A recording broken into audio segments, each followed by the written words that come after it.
Ma famille a manqué le plus grand moment de ma vie. Aucun appel, aucun message, pas même une excuse polie.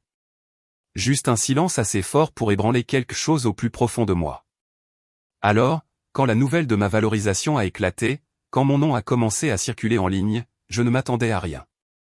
Mais mon téléphone s'est allumé avec un texto de mon père, court et formel comme une convocation, dîner de famille à 19h. Discussion importante. J'ai fixé cet écran lumineux et j'ai senti quelque chose changer, pas de l'espoir, pas de la peur, quelque chose de plus froid car je savais que ce n'était pas une réconciliation. C'était le début de l'heure des comptes. J'étais encore à mon bureau quand ce message est arrivé, la ville brillant derrière la vitre comme si quelqu'un avait drapé une constellation sur l'horizon. Des papiers s'empilaient sur mon bureau, des plans, des projections, des contrats. Mais pour une fois, rien de tout cela ne me pesait. Le chemin avait été long pour en arriver là, des années de nuits blanches, de bureaux empruntés, et de matins où je m'étais réveillé avec l'empreinte du clavier de mon ordinateur portable sur la joue. Et maintenant, la valorisation de mon entreprise avait fait la une des journaux. Les gens en parlaient, les investisseurs appelaient, et pour la première fois depuis longtemps, j'avais l'impression que le monde me voyait enfin. Mais ma famille, elle, avait toujours vu autre chose. Mon père, Gérard, aimait me rappeler que les vraies affaires impliquaient des briques et des terrains, pas des petits jouets numériques. Ma mère, Hélène, préférait prétendre que mon travail n'était qu'une phase qui finirait par me passer. Marc me parlait avec condescendance, comme s'il partageait une sagesse venue d'un sommet qu'il n'avait jamais gravi. Et Lucas, eh bien, Lucas se filmait surtout lui-même et attendait que l'univers le récompense d'exister. Alors, quand ce texto est arrivé, dîner de famille à 19h, discussion importante, je savais que ça ne me concernait pas. Pas vraiment. Ça n'avait jamais été le cas. Pourtant, quelque chose en moi hésitait. Une petite partie fragile qui se souvenait d'avoir 21 ans, debout dans une chambre d'étudiant exigu, serrant un manuel à moitié lu en attendant un appel de bonne chance qui n'est jamais venu. Une partie qui se souvenait de la nuit où j'avais dormi dans ma voiture parce que le loyer était dû, et que mes parents disaient que les difficultés forgeraient mon caractère. Une partie qui, même maintenant, après tous les grands titres et les poignées de main, se demandait encore si venir une fois de plus pourrait enfin changer l'histoire. Mais l'espoir peut être une habitude dangereuse.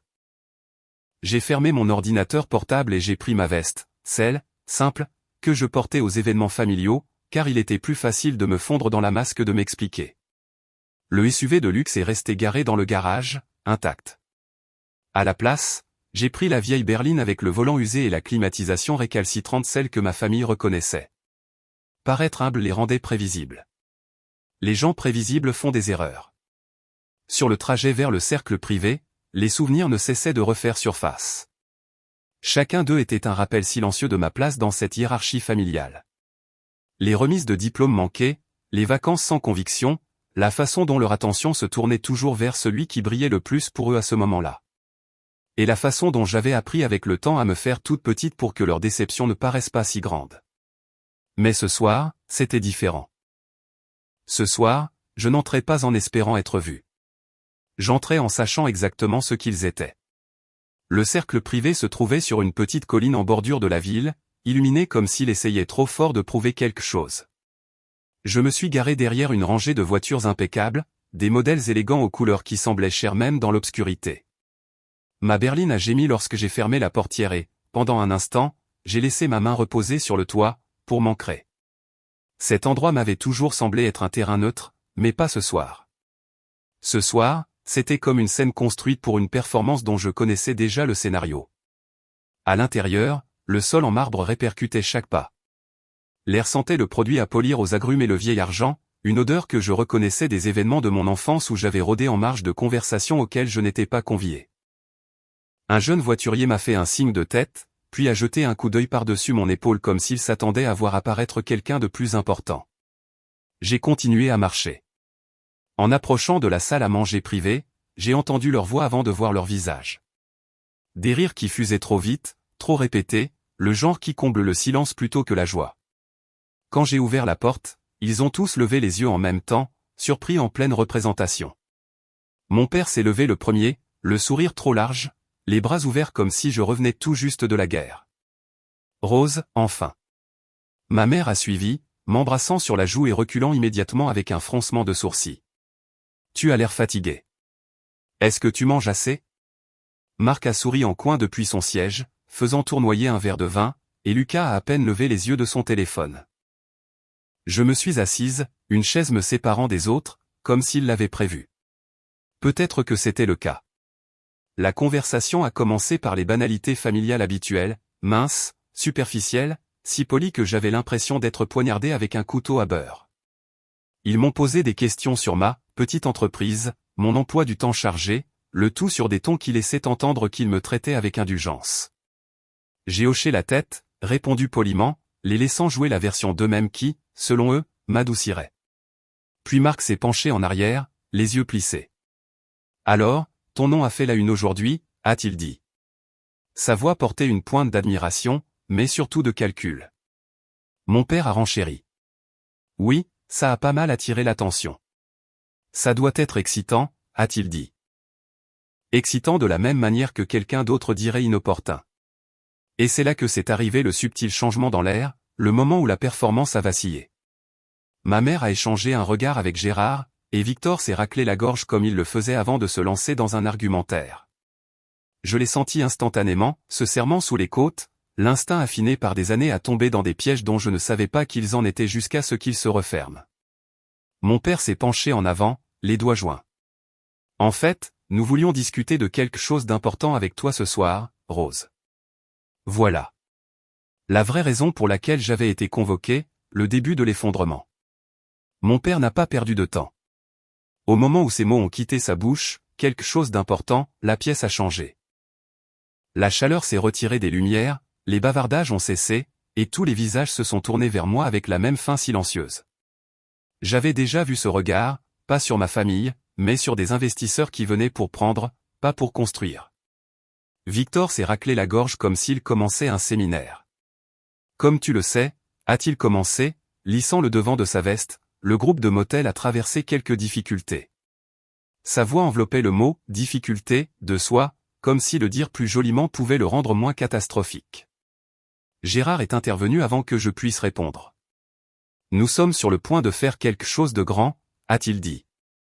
Une transformation complète de la propriété Phare Spa, suite rénovée, un véritable espace événementiel, tout le tout-team. J'ai cligné des yeux lentement. La propriété Phare tenait pratiquement debout grâce à du ruban adhésif et à la nostalgie. Marc s'est penché en avant, les coudes sur la table, suintant la confiance. Ça pourrait définir notre héritage, Rose. Le genre d'actif à long terme que ton truc numérique ne peut tout simplement pas égaler. Truc numérique. Mignon. Ma mère a tendu la main, posant une main au doigt doux et tremblant sur mon bras. Chérie, c'est une occasion de faire partie de l'avenir de la famille, de donner en retour. Nous t'avons porté si longtemps. C'est juste. Juste. Bien sûr qu'elle dirait ça. Tous leurs yeux étaient sur moi maintenant, attendant la version de Rose qu'ils avaient toujours connue. La silencieuse, l'accommodante, la fille désespérée d'être incluse. Gérard s'est penché, sa voix prenant son ton professionnel. Nous avons besoin d'un prêt-relais, juste 1,5 million d'euros. Tu as accès au crédit, à de nouvelles relations, au statut. Il a dit, statut, comme si c'était un robinet que je pouvais ouvrir pour eux quand ils le voulaient. Nous te rembourserons avec intérêt, a ajouté Victor rapidement, une fois que le financement de la construction sera débloqué. C'est une chance d'investir dans l'empire familial. Empire? J'ai failli rire. Mais je ne l'ai pas fait. Je suis resté immobile, observant la lueur de sueur qui se formait sur le front de mon père, la main agitée de Victor sur son verre, le sourire trop éclatant de Marc. Lucas levant enfin les yeux de son téléphone, tentant un signe de tête de soutien qu'il n'avait pas mérité. Il fut un temps où j'aurais cédé sous tout cela, un temps où l'approbation de ma famille était comme de l'oxygène. Un temps où je confondais leurs besoins avec de l'amour. Mais je n'étais plus affamé, et je n'étais plus là pour qu'ils se nourrissent de moi. J'ai posé ma serviette sur la table, lissant le tissu avec un soin délibéré. Puis j'ai dit, d'une voix stable, vous avez manqué le plus grand moment de ma vie. Mais vous êtes là pour ça. Personne n'a parlé. Le silence pressait contre ma peau comme de la chaleur. La mâchoire de mon père s'est crispée. Ne sois pas dramatique. Il s'agit de la famille. La famille. Le mot a atterri comme une pierre. J'ai croisé son regard, calme, sans ciller. Je ne suis pas venu ici pour sauver un empire que vous avez déjà réduit en cendres. Ma mère a eu un hoquet. Victor s'est raidi. Le sourire de Marc s'est fissuré. Et quelque part au fond de moi, quelque chose s'est verrouillé. Une clarté tranquille et inébranlable. Il pensait me coincer, mais en réalité, il venait d'ouvrir la porte dont j'avais besoin. La pièce n'a pas respiré après ma dernière phrase. Pendant un instant, c'était comme si l'air lui-même s'était figé, comme si même la climatisation savait qu'il ne fallait pas interrompre ce qui allait suivre. Gérard s'est penché en arrière lentement, la fausse chaleur se drainant de son expression. « Alors c'est ta position, a-t-il dit. Tu vas vraiment rester assise là à nous faire la leçon sur le sacrifice, sur l'engagement ?» Marc a ricané, secouant la tête. Elle a un peu d'attention en ligne et soudain, elle se croit au-dessus de la famille. Ma mère s'est tamponné les yeux avec une serviette qui n'en avait pas besoin. Nous essayons de t'inclure, Rose. Ne transforme pas ça en quelque chose de laid. Quelque chose de laid. Si seulement il pouvait se voir clairement. Victor a joint ses mains, adoptant le ton patient et condescendant qu'il utilisait avec les clients nerveux. N'envenimons pas les choses. Écoute, Rose, 1,5 million d'euros, c'est une goutte d'eau par rapport à ce que suggère ta valorisation. C'est un mouvement stratégique pour nous tous. Pour nous tous, ai-je répété, laissant les mots rouler lentement sur ma langue, les goûtant pour le mensonge qu'ils étaient. Dis-moi, Victor, quand exactement as-tu pensé à ce qui était bon pour moi? Était-ce l'année où j'ai demandé de l'aide à papa pour un premier bail de location, ou quand j'ai postulé à mon premier accélérateur, et que tu as appelé ça un passe-temps déguisé en ambition? Il s'est raidi. J'essayais de te guider. Non, ai-je dit, la voix douce mais tranchante comme un rasoir. Tu essayais de me garder dans la boîte que tu avais construite pour moi, mais j'ai cessé d'y tenir il y a longtemps. Le poing de Gérard s'est resserré autour du pied de son verre de vin. Nous ne sommes pas venus ici pour déterrer de vieux griefs, a-t-il dit. Nous sommes venus ici pour construire quelque chose de réel, quelque chose de durable.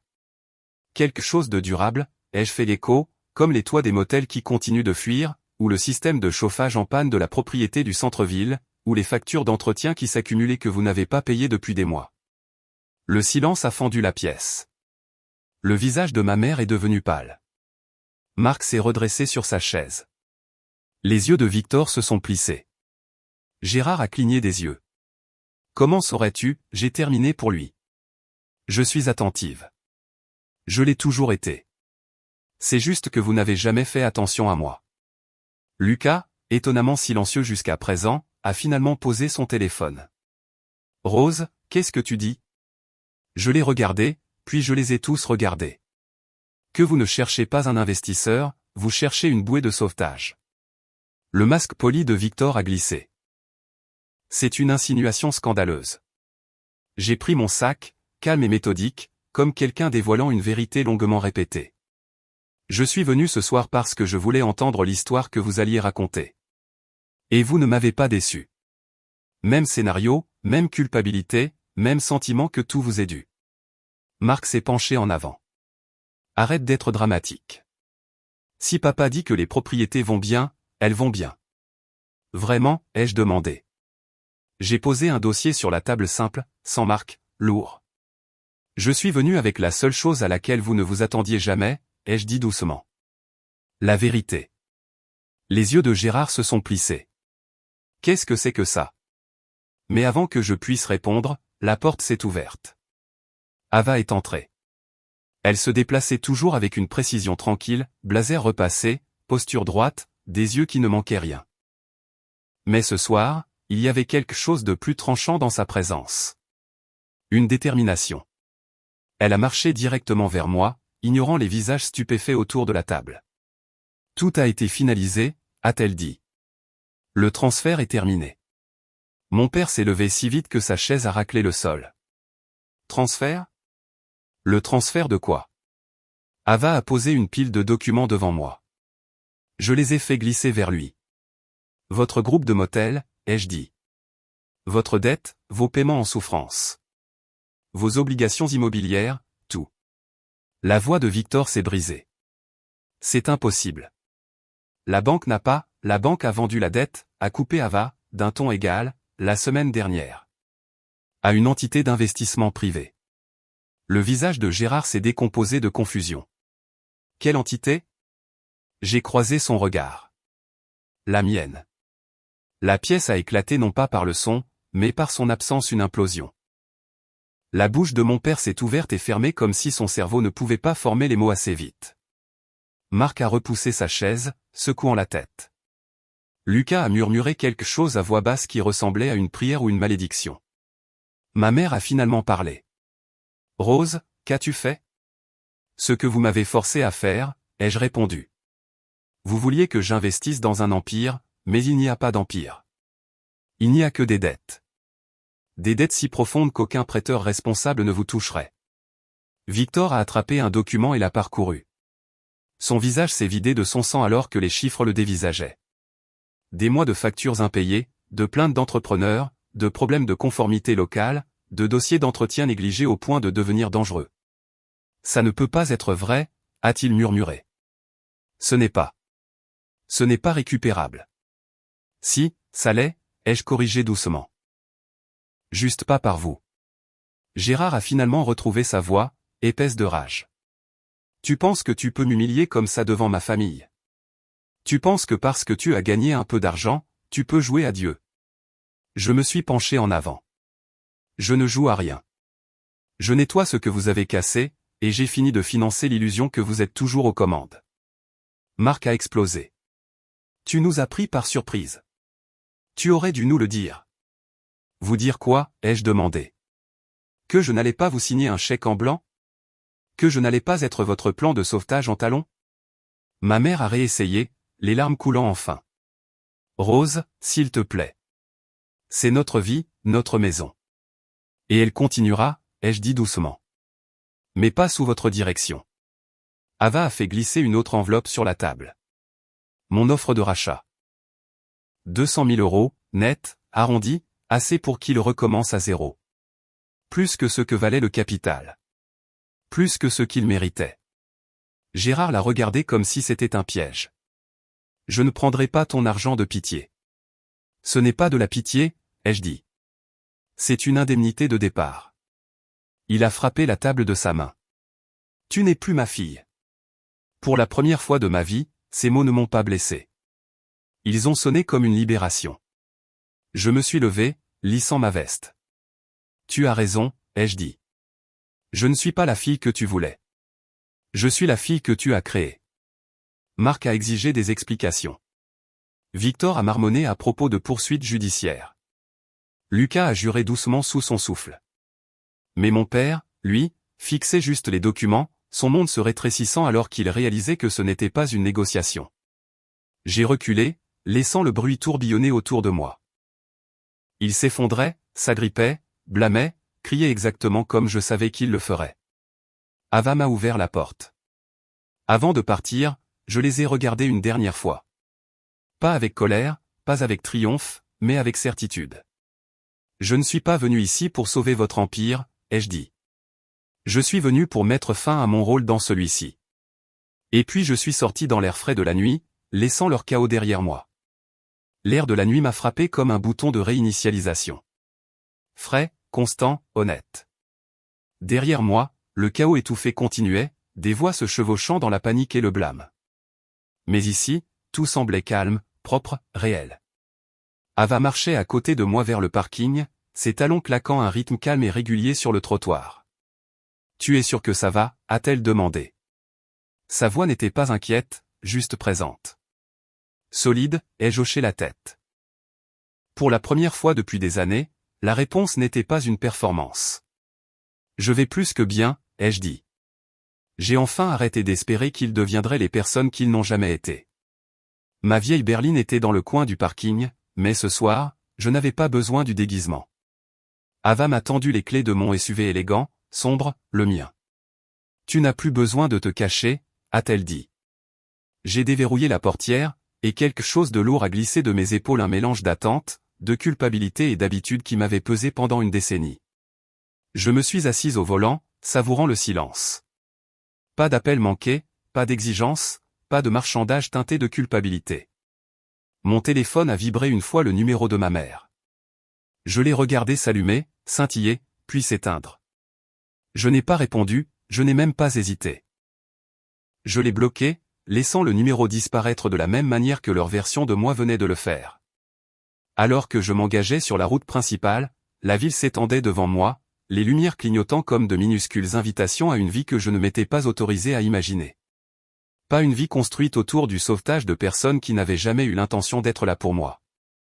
Pour la première fois de ma vie d'adulte, l'avenir ne semblait pas intimidant. Il semblait ouvert, et j'étais libre d'y entrer sans demander la permission de personne.